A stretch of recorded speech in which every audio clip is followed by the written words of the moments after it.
그런즉 우리도 그의 치욕을 짊어지고 나아가자. 우리가 여기에는 영구한 도성이 없으므로 장차 올 것을 찾나니, 그러므로 우리는 예수로 말미암아 항상 찬송의 제사를 하나님께 드리자. 이는 그 이름을 증언하는 입술의 열매니라. 아멘. 오늘 은혜로 기도에 나오신 우리 모든 성도님들을 주님의 이름으로 환영하고 축복합니다. 우리 인사 한번 하겠는데요, 오늘 인사는요 자기 자신에게 한번 하겠습니다. 어떻게 하냐면요, 이렇게 손을 이렇게 어깨 양쪽으로 하시고요, 잘 왔어 라고 한번 인사해 볼까요? 잘 오셨습니다, 잘 왔어. 네, 우리 항상 옆에 계신 분들에게는 격려를 많이 해드렸는데 나 스스로에게는 얼마나 내가 잘하고 있는지 오늘 이 시간 잠깐 격려하는 시간이 되었으면 좋겠다 생각을 해서 너무 잘 오셨고요. 4차 은혜로 기도회가 3차에서 2주가 지나고 진행이 되다 보니까 아마 조금 피곤하신 분들도 있을 것 같고 어떤 피로도가 누적이 되신 분들도 있지 않을까 생각이 되는데, 그럼에도 오늘 나오신 성도님들은 아마 은혜를 더 사모하시고 하나님 앞에 더 가까이 나아가기를 사모하시는 줄 믿습니다. 오늘은요 신앙의 기초 중에서 저는 찬양에 대해서 함께 말씀을 나누려고 합니다. 그래서 말씀의 제목을 입술의 열매 찬양이라는 걸로 잡아봤습니다. 여러분, 하나님께서는 우리에게 목소리를 주셨습니다. 그리고 말을 할 수 있는 혀와 입술을 주셨습니다. 그래서 우리가 우리의 입을 가지고 무엇을 하는 것이 가장 가치 있는 일일까? 여러분, 우리가 할 수 있는, 입을 가지고 할 수 있는 것 중에 가장 가치 있는 일이 무엇일까요? 저는 그것을 찬송가 23장 1절의 그 찬양을 통해서 찾았는데요, 우리 같이 한번 불러볼까요? 만입이 내게 있으면 그 입 다 가지고 내 구주 주시는 종을 늘 찬송하겠네. 입이 만 개나 있어도요, 정말 수많은 입이 있더라도 그 입을 다 가지고 뭘 하겠다고요? 찬송을 하겠다라는 이 찬양 작사자의 고백과 같이 우리의 입술을 가지고 우리의 입을 가지고 할 수 있는 가장 선하고 기쁜 일은 찬양을 하는 일인 줄 믿습니다. 여기에서 우리가 생각해 볼 중요한 질문 하나가 있는데요, 찬양이라고 하는 영역에서, 이 찬양이라는 부분에서 감정의 영역이 우선하는가 아니면 이성의 영역이 우선하는가? 여러분 어떻게 생각을 하십니까? 여러분의 판단은 찬양이라고 한다면 우리가 이젠 노래를 부르고 기뻐하고 박수치고 뭐 때로는 눈물을 흘리기도 하고 하면 우리가 감정의 영역이 우선하는가 아니면 머리로 생각하는 이성의 영역이 우선하는가? 여러분은 어떻게 이렇게 답을 내리시겠습니까? 여러분에게는 어떤 부분이 더 큰 비중을 차지하고 계신가요? 많은 그리스도인들이 이 찬양이라고 하는 부분을 감정의 영역으로 이해하려고 하는 경향이 많다라고 합니다. 이는 우리가 찬양을 노래와 동일선상에서 이해하기 때문에 아마 그렇다라고 이렇게 추측을 하고 진단을 내리더라고요. 그럼 보통 노래, 가락이라고 하는 것은 흥이라는 단어와 연결이 되어 있습니다. 그러다 보니까 감정적인 것에 더 영향을 받고 감정적인 영향이 더 큰 비중을 차지한다라고 생각하는 것이 일반적이다라는 거죠. 그런데 우리에게 참 좋은 신앙의 어떤 말씀과 또 유산을 남겨준 마틴 로이드 존스 목사님이 계신데요, 이분이 성경적 찬양이라고 하는 책에서 이렇게 말씀을 하시더라고요. 우리 같이 한번 읽어볼까요? 시작. 그리스도인의 찬송은 단순히 노래를 부르는 것이 아니다.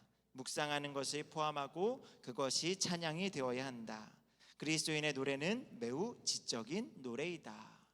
지금 이 한 문장만 보고서라도 이 마틴 로이드 존스 목사님이 우리에게 이야기하는 건 감정의 손에 들었습니까? 이성의 손에 들었나요?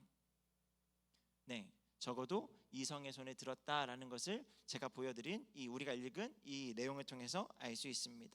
물론 이 목사님은 우리의 찬양이 꼭 이성에만 국한되어 있지 않다, 우리가 찬양을 할 때의 감성도 작용한다라고 분명하게 말은 해요. 하지만 감정보다는 이성이 우선적으로 반응해야 되고 또 작동해야 된다라는 것을 강조하고 있다라는 거죠. 그래서 그는요, 현대 예배에 있어서 찬양이 감정을 무리하게 자극해서 부르는 경향이 있다라고까지 진단을 합니다. 그래서 찬양과 관련해서 모임 전에 찬송을 부를 때, 아니면 뭐 예배 가운데 찬양으로 시작을 할 때에 찬양을 40분 이상 하는 것은 우리가 경계해야 된다, 그것을 우리가 좀 자제해야 된다라고까지 어떤 구체적인 어떤 제안을 하기도 했습니다. 왜냐하면 찬양을 통해서 어떤 모임의 분위기를 조장하거나 아니면 분위기를 끌어올리기 위해서 찬양을 하려는 시도가 바로 그런 모습들 가운데 있었기 때문에 사실 우리가 그런 것들을 지양해야 된다라고 이야기한 거죠. 물론 이 목사님의 말이 다 맞다고 할 수는 없습니다. 뭐 찬양을 40분을 하든 1시간을 하든 사실 그것이 너무 아주 중요한 건 아니겠지만, 만약 우리 가운데라도 찬양의 분위기를 끌어올려서 더 나은 예배를 드려야 한다 생각을 하거나, 아니면 이 찬양을 통해서 우리의 감정이 끌어올려서 무언가 뜨겁게 하고 그 뜨거운 마음을 가지고 하나님의 말씀을 받아야 된다, 마치 우리의 마음의 기경을 마음밭을 기경하는 시간으로, 찬양의 시간으로 이해한다라고 한다면 우리는 무언가 조금 잘못된 생각을 하고 있다라는 것으로 우리는 생각해야 된다라는 거예요. 그래서 시편 47편 6절과 7절은 이렇게 말씀을 하는데요, 우리 같이 한번 읽어보도록 할게요. 시작.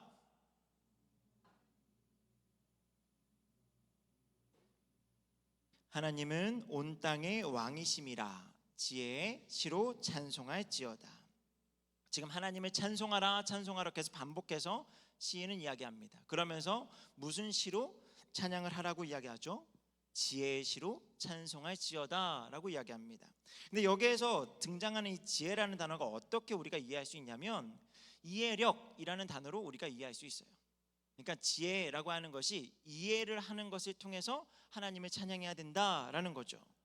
다시 말해서 이해력 또는 지식의 기초에서 하나님을 찬송하라라고 시편의 기자가 우리에게 말씀하고 있는 겁니다. 그래서 이런 것들을 종합하자면 사실 우리가 올려드리는 찬양 가운데 이 가사라고 하는 부분이 아주 중요하다라는 것을 알 수 있습니다. 가사, 즉 내용이 아주 중요하다라는 거예요. 이것에 간과하고 우리가 멜로디나 어떤 분위기에 취해서 찬양을 드리고 있다면 우리는 그 모습을 반드시 경계해야 된다라는 겁니다. 우리가 읽은 본문 15절은요 이렇게 시작을 합니다. 그러므로 우리는 예수로 말미암아 항상 찬송의 제사를 하나님께 드리자. 여러분, 우리가 왜 찬양을 해야 되는지 그 이유를 분명하게 알려주고 있는데요, 바로 예수로 말미암아 찬양을 드려야 한다라는 것입니다. 여러분, 찬양의 이유와 내용이 지금 누구와 연결되어 있죠? 예수님과 연결되어 있다라고 분명하게 우리에게 말씀하고 있습니다. 이를 부각시키기 위해서요, 앞선 14절에는 이렇게 말씀을 하죠. 우리 같이 한번 읽겠습니다. 시작. 우리가 여기에는 영관 도성이 없으므로 장차 올 것을 찾나니. 영관 도성이 없다라고 이야기를 해요. 이 세상에는 우리가 생각하는 이상적인 무언가를 찾을 수 없다 이야기하는 거죠. 이 땅에서 우리 인생에는 행복과 기쁨을 진정한 기쁨과 행복을 찾을 수가 없고, 또 그 무엇도 영원하지 않다라는 것을 우리에게 이야기하고 있습니다. 모든 것이 유한하고 가치를 잃어버리기 때문에 우리가 노래할 이유를 찾을 수 없다라는 거죠. 그런데 노래할 이유, 행복할 수 있는 이유가 있다. 그 이유가 바로 누구라고요? 예수 그리스도시다라고 우리에게 말씀하는 거죠. 오늘 이 시간 우리가 읽은 본문의 말씀을 통해서요, 예수님과 연결된 찬양의 이유, 찬양의 내용이 무엇인지를 두 가지로 살피면서 우리가 앞으로 평생 또 주님 앞에 서서 하나님 앞에 나아갈 때 우리가 올려드릴 수 있는 그 찬송, 그것을 더 의미 있고 더 본질에 가깝게 하나님 앞에 찬양할 수 있는 그런 시간이 저 여러분의 찬양이 되기를 주님으로 축복합니다. 첫 번째, 찬양의 이유, 찬양의 내용, 그 첫 번째는요, 예수님께서 우리를 위해서 하신 일을 찬양하는 것입니다. 그 자세한 내용이 12절에 나오는데요, 우리 12절 말씀을 같이 한번 읽도록 하겠습니다. 12절입니다. 시작. 그러므로 예수도 자기 피로써 백성을 거룩하게 하려고 선문 밖에서 고난을 받으셨느니라. 여러분, 우리는 누구나 찬양을 드릴 수 있다라고 생각을 하지만 성경은 분명하게 찬양을 드릴 수 있는 사람, 그 자격은 오직 속죄를 받은 사람들에게 있다라고 이야기를 합니다.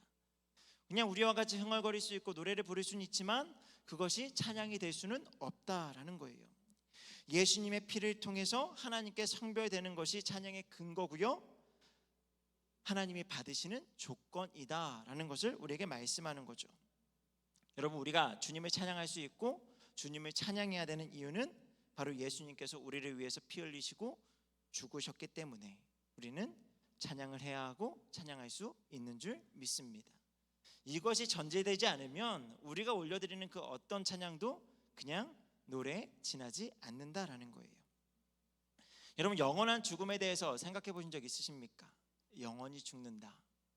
저는 사실 신앙이 그렇게 깊지 않았을 때 요한계시록이라는 말씀을 읽으면서 사실 그 말씀의 내용을 잘 이해는 못했는데 그냥 너무 많이 울었던 기억이 납니다.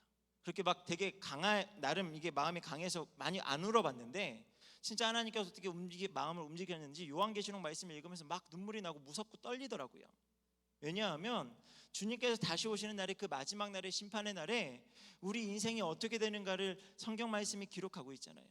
그러면서 영원히 맞게 될 그 심판, 죽음에 대해서 정말 너무 상세하게 묘사되고 있는데 그 모습을 저희가 가지고 있는 상상력을 가지고 막 상상을 해 나가니까요, 너무 무섭고 떨리더라고요. 그런데 여러분, 그 영원한 죽음으로부터 우리를 구원하셨다라는 거예요.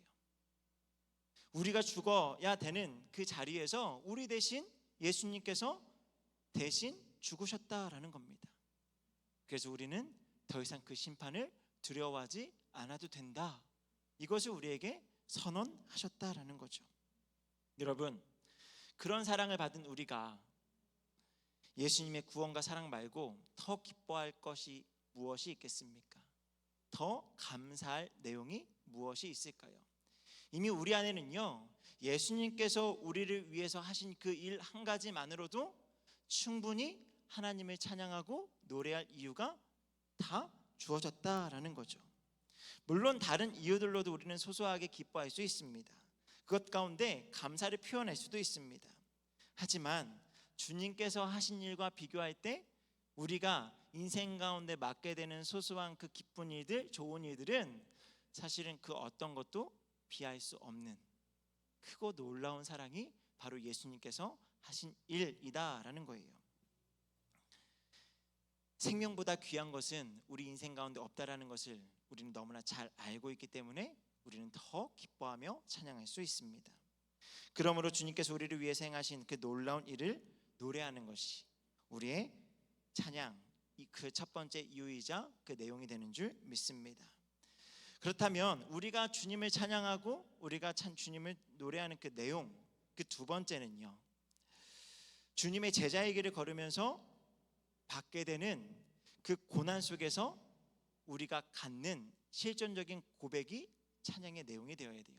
제가 설명이 좀 길었지만 우리가 주님을 믿고 따르면서 제자가 되면 반드시 고난을 받게 될 터인데, 그 고난 가운데 우리가 정체성을 잊지 않고 나는 여전히 주님을 사랑하는, 주님을 따르는 제자입니다 라고 이야기하면서 그 모든 것들을 이겨나가는 그 과정 속에서 우리가 느끼는 그 모든 감정과 우리의 생각, 그 모든 것들을 종합해서 하나님 앞에 올려드리는 것이 찬양의 내용이 되어야 한다라는 겁니다. 우리 13절 말씀을요 같이 한번 읽도록 할게요. 13절입니다. 시작. 그런즉 우리도 그의 치욕을 짊어지고 영문 밖으로 그에게 나아가자. 말씀해 보니까 영문 밖으로라는 표현이 나와요. 이 문구가 왜 제게 좀 집중이 됐냐면 이 비슷한 표현들이 계속 앞에 나오거든요. 11절에는 영문 밖에서, 또 12절에서는요 성문 밖에서라는 표현으로 반복해서 사용이 되다 보니까 대체 이게 무슨 의미인가 라는 것 때문에 많이 고민하고 또 많은 주석들과 연구되어진 것들을 살펴보게 되었습니다. 여러분, 이 영문 밖에서라는 이 표현을 이해하기 위해서는요 출애굽기 말씀을 우리가 살펴봐야 하는데요, 우리 출애굽기 33장 7절과 8절의 말씀을 같이 한번 읽도록 하겠습니다. 시작.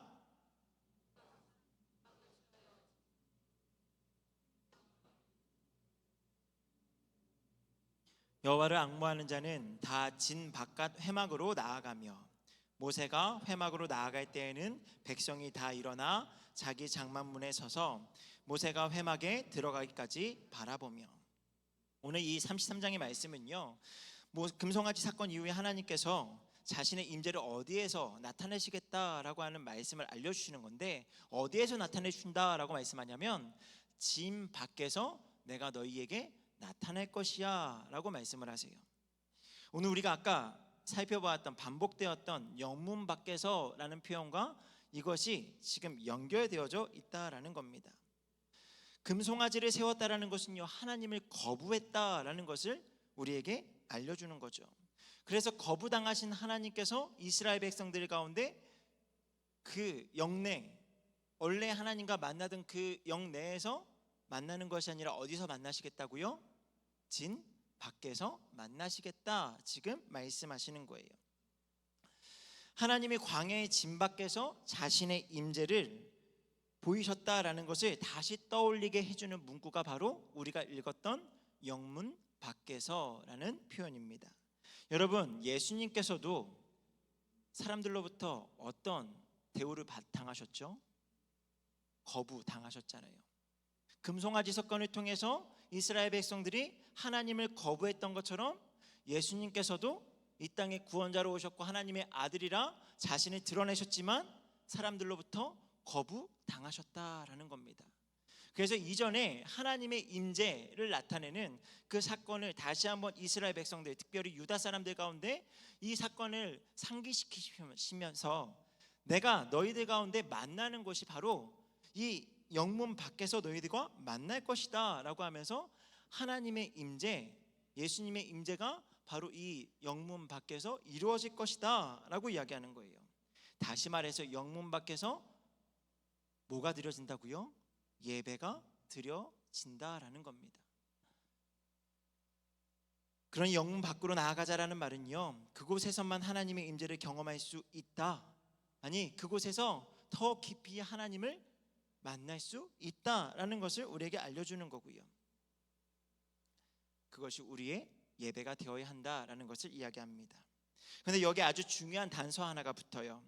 영문 밖으로 나아갈 때 그냥 나아가는 것이 아니라 어떻게 나아갈 것인가 우리에게 이야기하는데요, 주님의 치욕을 짊어지고 나아갈 것이다 말씀하는 거죠. 여러분, 이것이 무엇인가 하면요, 제자도의 특징입니다. 예수님을 나의 주라 여기고 내가 주님의 제자로 살겠습니다 라고 고백하면서 하나님의 기쁘시게 하는 그런 예배의 전제 조건이 되는 것이 바로 주님의 치욕을 짊어지고 나아가는 거예요. 그리고 이것이 찬양의 내용이 된다라는 겁니다. 여러분, 신앙 공동체, 그리스도인의 거룩한 사명은 무엇인가요? 우리 믿는 사람들의 사명은 무엇입니까? 3월 은혜로 기도회를 나오신 분들이라면 아마 잘 아실 거예요. 우리에게 주어진 거룩한 사명은 자기 십자가를 지고 주님을 따르는 삶을 살아가는 거죠.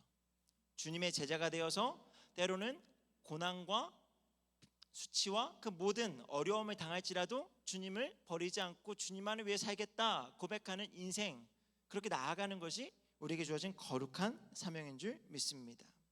여러분, 영문 밖에서라는 말을 다시 한번 생각해 보겠습니다. 그리스도인들이 하나님의 임재를 경험하는 자리가 지금 영내, 기존으로 따지면 그곳에서 원래 하나님을 예배하고 하나님이 임재하셨던 그곳에서 하나님께서 나타나시지 않고 영문 밖에서, 진 밖에서 나타나신다. 여러분, 영문 밖은 어디인가요? 진 밖은 어디입니까? 구약 시대의 개념으로는 부정한 곳입니다. 그래서 이 영내에서 부정한 것이 발생하면 어떻게 하라고 하죠? 진 밖으로 내보낼 것을 이야기하죠. 다시 말해서 진 밖은요, 부정한 곳이에요. 그런데 지금 그 부정한 곳에서 하나님께서 만나시겠다라는 겁니다. 지금 우리에게도 똑같이 말씀하시죠. 영문 밖, 여러분 이곳이 어디입니까? 하나님의 법이 통하기보단 세상의 법이 가득한, 하나님의 어떤 질서가 통치하기보단 세상의 질서가 정말 가득한 곳이 바로 이 영문 밖이다라는 거죠. 여러분, 그 한복판에서 하나님을 만나는 것, 그것을 우리에게 원하신다라는 겁니다. 여러분, 차단되고 보호받는 하나님의 은혜의 자리, 그곳이 아마 우리 교회라고 볼 수 있는데, 이곳에서만 하나님을 만나는 것이 아니라 세상에서 그리스도인으로 살아가는 것 가운데 비난을 수용하고 그것 가운데 우리가 감내하는 수많은 싸움과 투쟁에서 우리의 실질적인 예배가 드려지고, 그것 가운데 무엇이 우리 가운데 생겨났냐 하면요, 바로 찬양의 내용이 만들어진다라는 거예요. 그냥 우리가 믿는 사람들끼리 똥똘 뭉쳐서 그냥 신앙 공동체를 이루고 한 주간 그냥 세상과 투쟁하지 않고 육체의 어떤 욕망과 다투지 않고 그냥 믿는 사람들과 그냥 옹기종기 잘 모여 살다 보면 우리 안에 찬양의 어떤 실질적인 고백들이 나타날 수가 없다라는 거죠. 그런데 세상에서요, 세상의 법과 마주하고 또 내 안에서 일어나는 육체의 욕망과 계속 싸우다 보면 우리 안에 뭐가 생겨나기 시작을 하죠? 때로는 인내해야 되고, 그 가운데 하나님의 법을 더 묵상하게 되고, 주님이 다시 오실 날을 기다리고 하나님의 은혜를 더 많이 사모하게 되는 그런 은혜의 사건들이 우리 안에서 내적으로 만들어진다라는 겁니다.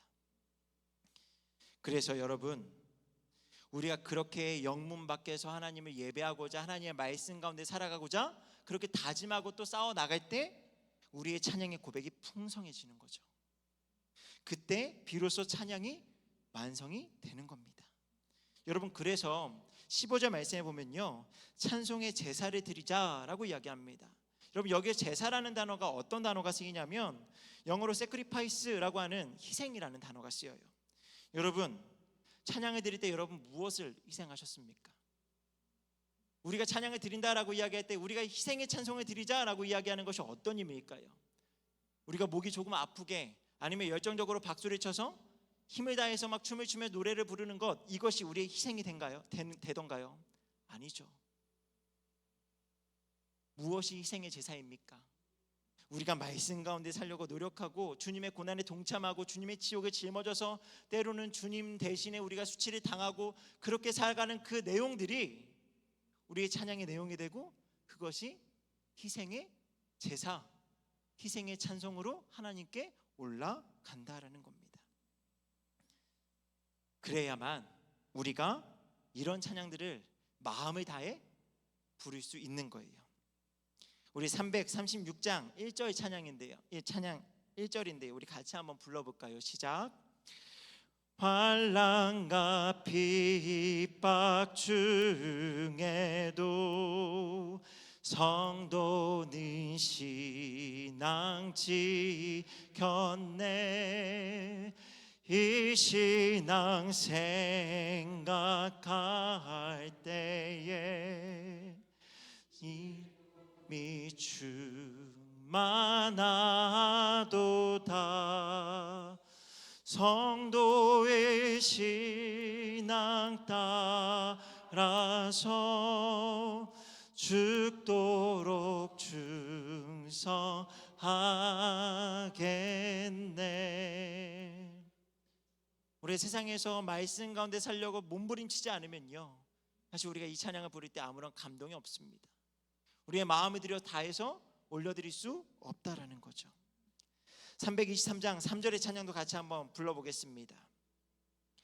존귀 영광 모든 권세 주님 홀로 받으소서. 멸시천대 십자가는 제가 지고 가오리다. 이름 없이 빛도 없이 감사하며 섬기리다. 이름 없이 빛도 없이 감사하며 섬기리다. 여러분, 우리가 그렇게 주님의 지옥을 짊어지고 나아갈 때 우리가 마음을 다해서 찬양할 수 있습니다. 주님께서 우리 가운데 행하신 일들을 바라보며 기쁨과 감사, 환희, 즐거움의 감정을 담을 수 있는 거예요. 그냥 찬양을 통해서 우리가 억지로 기쁨을 짜내는 거 말고요, 주님께서 이미 우리 가운데 행하신 그 일을 묵상하며 찬양을 올려드리고자 할 때에 우리 가운데 넘치는 기쁨이 일어난다라는 거죠. 주님께서 우리에게 걸으라 명하신 그 제자의 길을 걸으며 때로는 고난받고 힘들고 어려운 시간들을 보낼 때 때로는 눈물도 나고요, 하나님의 말씀 가운데 위로를 얻고요, 다시 힘을 내는 그런 자연스러운 감정들이 찬양 가운데 일어나야 한다라는 겁니다. 정리하자면요, 찬양은 우리의 감정이 어떠하고 우리의 환경이 어떠하다라고 해서 드려도 되고 드리지 않아도 되는 것이 아니고요, 이미 우리가 찬양할 이유는 우리 안에 충분하다라는 것을 우리에게 말씀하고 있습니다. 주님께로 말미암은 이유들로 찬양하고 그 찬양을 통해서 우리의 감정이 변화되어지는 거죠. 그러니 기쁠 때나 슬플 때나 찬양할 수 있는 것입니다. 그래서 항상 찬송의 제사를 하나님께 드리자, 그렇게 의미 있는 권면을 우리에게 전하는 겁니다.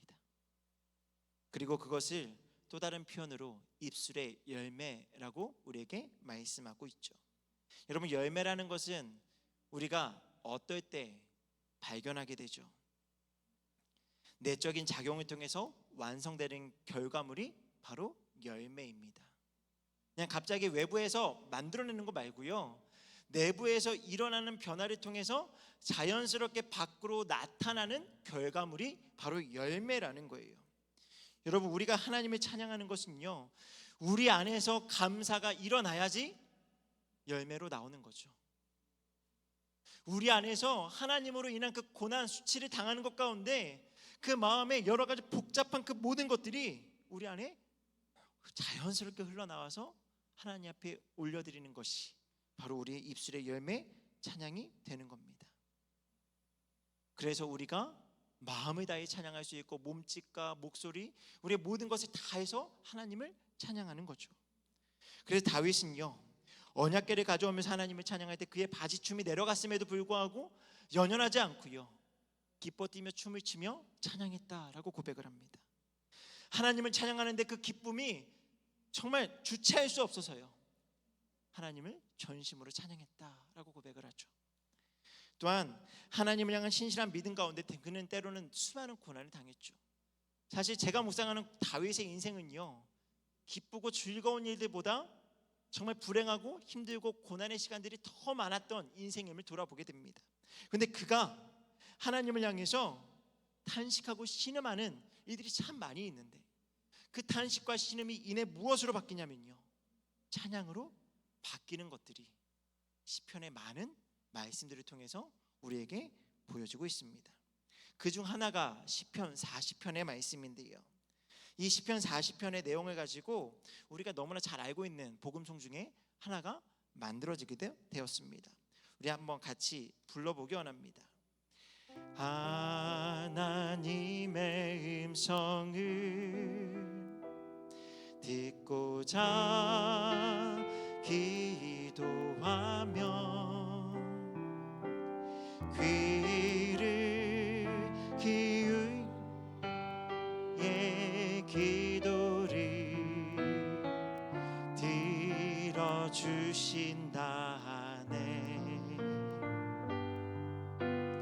깊은 웅덩이와 수렁에서 끌어주시고 나의 발을 반석 위에 세우시사 나를 튼튼히 하셨네. 새 노래로 부르자 랄라라. 하나님께 올리 찬송을 새 노래로 부르자 하나님 사랑을.